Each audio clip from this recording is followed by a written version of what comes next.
আসসালামু আলাইকুম। আজকে আমি তোমাদের সামনে একটি ভিডিও নিয়ে আসছি, দারুণ একটি ভিডিও। আর ভিডিওটি হচ্ছে কী সম্পর্কে জানো?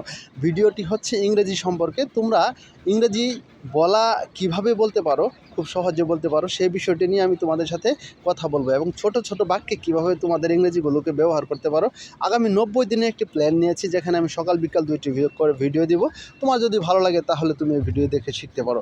আমিও শিখছি, আমি একজন লার্নার। সুতরাং আর কথা বাড়াবো না, আমি সরাসরি ইংরেজিতে চলে যাই। আমি প্রথমে ইংরেজি একটি বাক্য বলবো, সেই সাথে তোমাদের সাথে বাংলাটি আমি আস্তে আস্তে বলে যাব। ঠিক আছে? যদি ভালো লাগে তাহলে ভিডিওটি শেষ পর্যন্ত দেখবে ইনশাল্লাহ। তো আজকে আমি তোমাদের সাথে যে বিষয়টি নিয়ে কথা বলবো সেটি হচ্ছে importance of time. So today I will talk about the importance of time. আমি তোমাদের সাথে সময় সম্পর্কে কথা বলবো। Time is very valuable in our life. সময় হচ্ছে আমাদের জীবনের সবচেয়ে মূল্যবান একটি জিনিস।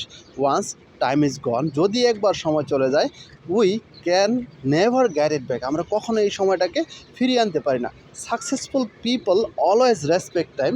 যারা সাফল্যবান ব্যক্তি রয়েছে তারা সবসময় সময়কে কিন্তু প্রাধান্য দিয়ে থাকে। We use every moment wisely, they use every moment wisely. আমরা এবং তারা, আমরা চাই কিন্তু তারা কিন্তু তাদের সময়টাকে সবচেয়ে ভালোভাবে ব্যবহার করে।